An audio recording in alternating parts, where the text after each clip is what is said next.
There's this statistic that gets thrown around in tech that I just find kind of staggering. Hmm. Depending on the report, it's something like 85, maybe even 90% of machine learning projects, Mm.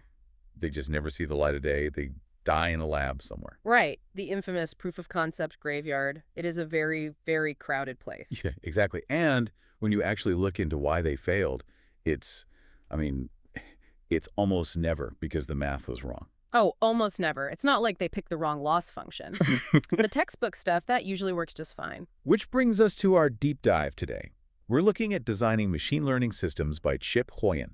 And the whole idea here is a bit of a wake-up call. A huge one. It basically says that if your main focus is on the algorithm, the model itself, Mm-hmm.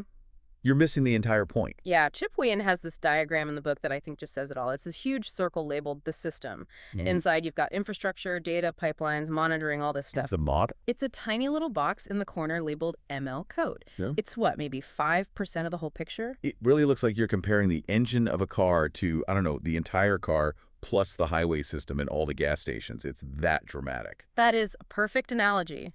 You can have a state-of-the-art, a Ferrari engine, but if you put it on a wooden cart with square wheels, or if you don't have any fuel, which is the data, it's useless. You have very expensive paperweight. Exactly. You don't have a system. Yeah. So our mission today is to figure out, okay, how do we build the rest of the car? Moving from the lab to the real world. And the first step Huyen lays out, it's not about coding at all. It's more existential. It's basically, should we even be doing this? To ML or not to ML checklist. Yeah. And it's surprisingly tough to pass.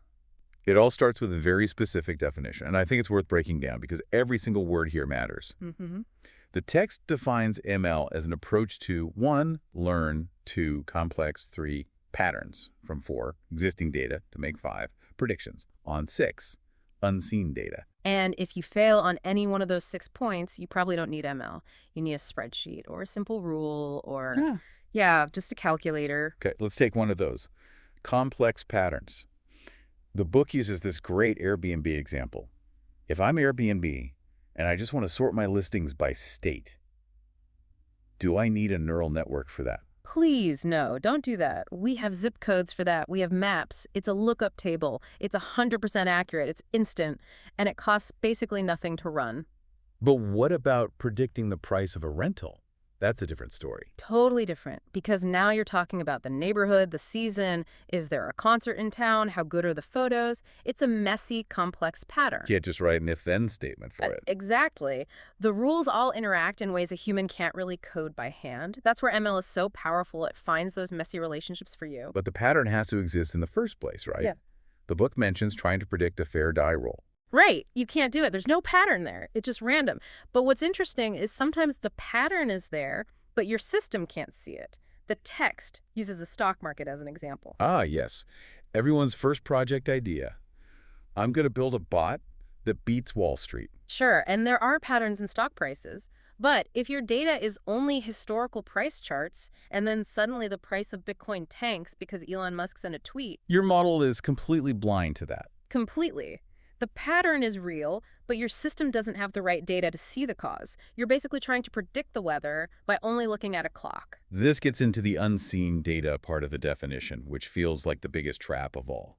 This idea that the future will just be a repeat of the past. It's the core assumption of all machine learning, and it's so often wrong. Huyen calls it the koi pond problem. This example was fantastic. Can you walk us through it? Because it really shows why models just decay over time. So imagine it's 2008. The App Store just launched, and you build a model to predict the top-selling apps using data from that year.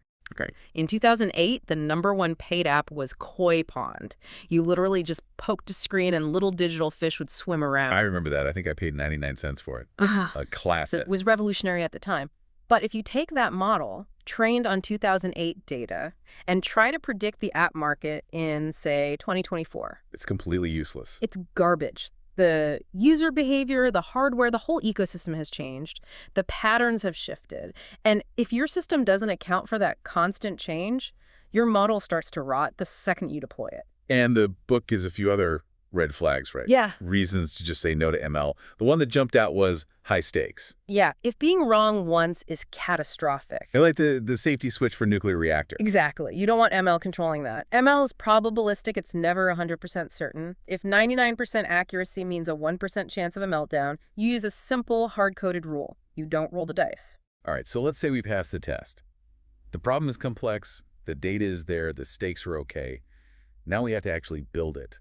And this is where the book describes a huge culture clash. The war between research and production. They seem like they're living on different planets. In a university lab, the goal is pretty simple, right? Get the highest accuracy, beat the benchmark. Yep. Beat the state-of-the-art or SOTA so you can publish a paper. You don't really care if the model takes 3 weeks to train or needs a supercomputer to run. But in a business, in production, accuracy is just one of like 5 or 6 things you care about, and they're all fighting each other. The book uses a great example of a restaurant recommendation app. You've got all these different people in a room with completely different goals. You have the ML engineer who wants to use this huge, complex model because it's technically the most accurate. But then the product manager is freaking out because that model takes half a second to return a result, and they know users will abandon the app if it feels slow. And then the sales team walks in and says, hey, why aren't we recommending the burger place down the street? They paid us for top placement. And don't forget the infrastructure team in the corner saying, this giant model is going to cost us $10,000 a month in server fees. We literally can't afford to run it. So what do you do? You compromise. This is the idea of satisficing. You don't optimize for one thing. You find a solution that's good enough across all the constraints. You might deliberately choose a less accurate model because it's 10 times faster and 100 times cheaper. That feels like a really hard lesson to learn, especially if you're coming straight from academia. It is, because the best model isn't the most accurate one. The best model is the one that actually solves the business problem. And if it's too slow or too expensive, it doesn't solve anything. Let's talk about the biggest constraint of all. The thing that I think really keeps these projects in that graveyard we talked about, the data.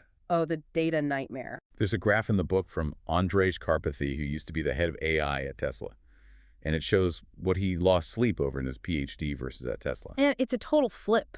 During his PhD, the pie chart is almost all models and algorithms. The math. The data slice is tiny. Because in academia, you just download a data set. It's a clean, static zip file. Someone else did all the hard, messy work of collecting and cleaning it. But at Tesla, the chart inverts. The model slice is now tiny. He's barely thinking about the algorithm. The entire chart, almost all of it, is just data. Why is it that much harder in the real world? Because real-world data is just entropy. It's chaos. It's got missing values. It's unstructured. It's full of bias. And most importantly, it's always changing. You're not learning from a file. You're learning from a live stream of reality. The book points out a really specific problem here, the cold start. What do you do if you're a startup? You have a great idea for an ML product, but you have 0 users, which means you have 0 data. You cheat. I mean, basically, yeah. Well, the technical term is a Wizard of Oz prototype. You build the user interface, it looks real. The user asks a question, thinking an AI is going to answer. No. It's a person in a back room, a wizard, typing out the answers manually. That can't possibly scale. It's not supposed to. You're not building a business, you're building a data set. Every time the human answers a question, you're capturing the input and the correct output. You do that 10,000 times, and now you have the data to train the first version of your real model. That's pretty scrappy. I like it. It also proves people actually want your product. If they won't use it when a smart human is behind it, they definitely won't use it when a dumber bot is. Okay, so we've got our data, we've got a model we compromised on. Now we have to actually run it for a user. And the book makes a really important distinction between 2 words, throughput and latency. Yeah. These get confused all the time, but they are fundamentally different goals. How so? Think of a coffee shop. Throughput is how many cups of coffee the shop can make in an entire hour. Okay, total output. Right. Latency is how long you, a specific customer, have to wait for your 1 latte after you order it. And to get high throughput, high efficiency, you'd probably batch things, make 4 lattes at once. Exactly. Which is great for the coffee shop's numbers. But if you're the first person in that batch of 4, you have to stand there and wait for 3 other people to order before the barista even starts your drink. Your personal latency just went way up. And in the online world, Latency is a killer. The numbers in the book are just brutal. Google found that adding just 100 to 400 milliseconds of lag, that's less than half a second, dropped daily searches by up to 0.6%. Which for Google is an astronomical number. It's millions. And Booking.com found a 30% increase in latency cost them 0.5% in conversion rates. People just get bored and leave. So in production, you're obsessed with latency, which often means you can't batch. You have to be inefficient to be fast. I want to shift to something the book really hammers home towards the end, and that's this idea of interpretability, or, being able to explain why the model made a decision. The black box problem. Usually this comes up in the context of fairness. Why did the AI reject my loan application? But Huyen makes the case that it's also a critical engineering and debugging tool. Right. The book quotes Geoffrey Hinton, one of the godfathers of AI, who poses this classic dilemma. Okay. You're sick. You have two choices for a surgeon. Surgeon A is a human. They can explain everything they're going to do, the whole procedure, the risks. They have an 80% success rate. 80%. Got it. Surgeon B is an AI. It's a total black box, a giant matrix of numbers. It can't explain anything. It just says, trust me. But it has a 90% success rate. Which one do you choose? Oh, wow. I mean, as the patient, I'm taking the 90%. I just want to live. I don't really need a lecture. And that's Hinton's point. Most people would. He argues maybe we overvalue interpretability if the performance is just that much better. But if I'm the hospital's lawyer. Now you see the problem. If that 90% AI fails and the patient dies and you get sued, you have to stand up in court and say, we don't know why it did what it did. The black box made me do it is not a great legal defense. And it's not a great engineering strategy either. If the model starts making mistakes and you can't figure out why, how do you fix it? You can't. You're flying blind. A slightly less accurate model that you actually understand is often way more valuable in the long run because you can maintain it. You can debug it. It really feels like the big theme of this entire deep dive is that machine learning engineering is, well, mostly just engineering. That's the takeaway. The learning part, the model itself, is increasingly a commodity. You can go to a place like Hugging Face and download a world-class model in 3 lines of code. So the competitive advantage isn't the model anymore. No, the advantage is the system. Can you get clean data to it? Can you serve it fast? Can you monitor it when it breaks? Can you explain its decisions? That's where all the hard work is. That's where the jobs are. And that's where the projects fail. Exactly. So to wrap up, I want to leave with one last idea from the book that kind of bent my brain a little. This concept of zero-shot learning. Yeah, this is the really forward-looking stuff. So the whole premise we've been talking about is that you need a ton of specific data for your task. If you want to build a medical chatbot, you need millions of medical documents. Right, the data moat theory. The idea that your proprietary data is your defense. But zero-shot learning kind of flips that on its head.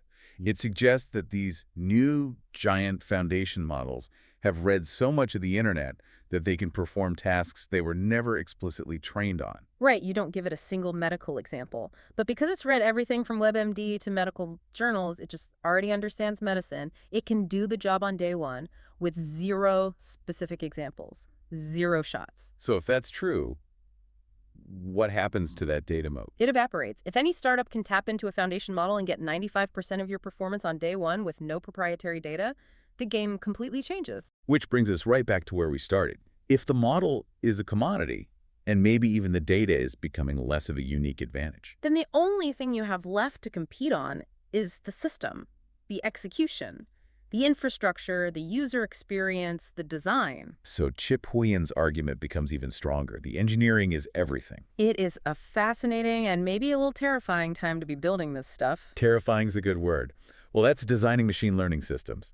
A huge reality check. Thanks for diving in with us. See you next time.